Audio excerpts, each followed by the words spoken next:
ವೀಕ್ಷಕರೇ, Patil news alert ಚಾನೆಲ್ಗೆ ಸ್ವಾಗತ ಸುಸ್ವಾಗತ. ಎಸ್ಎಸ್ಎಲ್ಸಿ ಪರೀಕ್ಷೆ ಬರೆಯುವ ವಿದ್ಯಾರ್ಥಿಗಳಿಗೆ ಪ್ರೀತಿಯ ಸ್ವಾಗತ. ಮಸ್ಕಿ ಇಂದು ರಾಜ್ಯಾದ್ಯಂತ 10ನೇ ತರಗತಿ ಪರೀಕ್ಷೆಗೆ ಕ್ಷಣಗಣನೆ ಸನ್ನದ್ಧವಾಗಿದ್ದು, ಇದು ವಿದ್ಯಾರ್ಥಿಗಳಿಗೆ ಪ್ರಮುಖ ಘಟ್ಟ.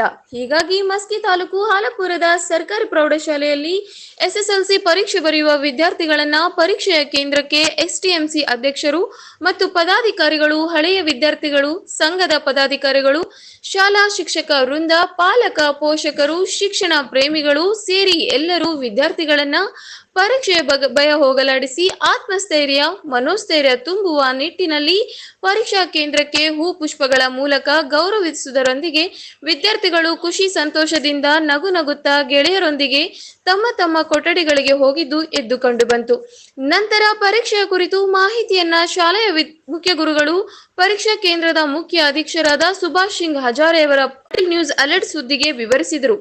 ಈ ಸಂದರ್ಭದಲ್ಲಿ ಪರೀಕ್ಷಾ ಕೇಂದ್ರಕ್ಕೆ ಸೂಕ್ತ ಭದ್ರತೆಯನ್ನ ಕವಿತಾಳ್ ಪೊಲೀಸ್ ಅಧಿಕಾರಿಗಳು ಒದಗಿಸಿದರೆ, ಆರೋಗ್ಯ ಇಲಾಖೆಯವರು ಸಹ ಕರ್ತವ್ಯ ನಿರತರಾಗಿ ಮಕ್ಕಳ ಪರೀಕ್ಷೆಗೆ ಸಹಕಾರ ಸ್ಫೂರ್ತಿಯೊಂದಿಗೆ ಒದಗಿಸಿಕೊಟ್ಟಿದ್ದು ಕಂಡುಬಂತು.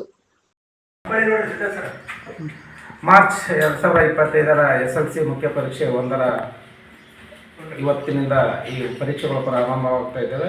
ಇವತ್ತು ಈ ಒಂದು ಪರೀಕ್ಷಾ ಕೇಂದ್ರದಲ್ಲಿ ಸರ್ಕಾರಿ ಪ್ರೌಢಶಾಲೆ ಆಲಾಪುರ 139 ಈ ಪರೀಕ್ಷಾ ಕೇಂದ್ರದಲ್ಲಿ ಒಟ್ಟು ಇವತ್ತು 298 ವಿದ್ಯಾರ್ಥಿಗಳು ಕನ್ನಡ ಪರೀಕ್ಷೆಯನ್ನು ಬರೀತಾ ಇದ್ದಾವೆ. ಇದರಲ್ಲಿ 129 ಗಂಡು ಹುಡುಗರು, 169 ಹೆಣ್ಣು ಹುಡುಗರು ಆಗಿರ್ತಾರೆ. ಟೋಟಲ್ ಆಗಿ 298 ವಿದ್ಯಾರ್ಥಿಗಳು ಕನ್ನಡ ಪರೀಕ್ಷೆಯನ್ನು ಬರೀತಾ ಇದ್ದಾರೆ. ಈ ಒಂದು ಕೇಂದ್ರಕ್ಕೆ ನಮ್ಮ ಪಕ್ಕದ ಶ್ರೀ ಡಾಕ್ಟರ್ BR ಅಂಬೇಡ್ಕರ್ ಮೊರಾರ್ಜಿ ವಸತಿ ಶಾಲೆ, ದಿ ಬೆಸ್ಟ್ ಪಬ್ಲಿಕ್ ಸ್ಕೂಲ್ ಆಲಾಪುರ್ ಮತ್ತು ಸರ್ಕಾರಿ ಪ್ರೌಢಶಾಲೆ ತೋರಣದಿಲ್ಲಿ ಮತ್ತು ಸರ್ಕಾರಿ ಪ್ರೌಢಶಾಲೆ ಆಲಾಪುರ್ ಮತ್ತು ಸಾಯಿ ಚೈತನ್ಯ ಪ್ರಾಥಮಿಕ ಮತ್ತು ಪ್ರೌಢಶಾಲೆ ಚಿಗ್ದಿನಿ ಕ್ಯಾಂಪು, ಹೀಗೆ ಒಟ್ಟು 6 ಕೇಂದ್ರಗಳು. ಈ 6 ಕೇಂದ್ರದ 6 ಶಾಲೆಯ ವಿದ್ಯಾರ್ಥಿಗಳು ಈ ಒಂದು ಪರೀಕ್ಷಾ ಕೇಂದ್ರಕ್ಕೆ ಹಾಜರಾಗಿದ್ದಾರೆ. ಇನ್ನು ಕೆಲವೇ ಹೊತ್ತಿನಲ್ಲಿ ಗೈರುಹಾಜರು ರಿಪೋರ್ಟ್ ಬರೋದಿದೆ. ಒಟ್ಟು ಇವತ್ತು 298 ವಿದ್ಯಾರ್ಥಿಗಳು ಪರೀಕ್ಷೆಗೆ ಹಾಜರಾಗಿದ್ದಾರೆ. ಎಲ್ಲ ವಿದ್ಯಾರ್ಥಿಗಳಿಗೆ ಆಸನ ವ್ಯವಸ್ಥೆಯನ್ನು ಮಾಡಲಾಗಿದೆ, ಕುಡಿಯುವ ನೀರಿನ ವ್ಯವಸ್ಥೆಯನ್ನು ಮಾಡಲಾಗಿದೆ, ಗಾಳಿ ಬೆಳಕು ಎಲ್ಲ ಕೇಂದ್ರದಲ್ಲಿ ಮೂಲಭೂತ ಸೌಲಭ್ಯಗಳನ್ನು ಒಟ್ಟಾರೆ ಮೂಲಭೂತ ಸೌಲಭ್ಯಗಳನ್ನು ಎಲ್ಲ ವಿದ್ಯಾರ್ಥಿಗಳಿಗೆ ನೀಡಲಾಗಿದೆ. 13 ಕೊಠಡಿಗಳನ್ನು ಇವತ್ತು ನಿಗದಿ ಮಾಡಲಾಗಿದೆ. 13 ಕೊಠಡಿಗಳು ಕೂಡ ಎಲ್ಲ CCTVಗಳು ಚಾಲನೆಯಲ್ಲಿ ಇರುತ್ತವೆ ಮತ್ತು ಕಾರ್ಡಿಯಾಲದಲ್ಲಿ ಕೂಡ 2 CCTVಗಳನ್ನು ಅಳವಡಿಸಲಾಗಿದೆ.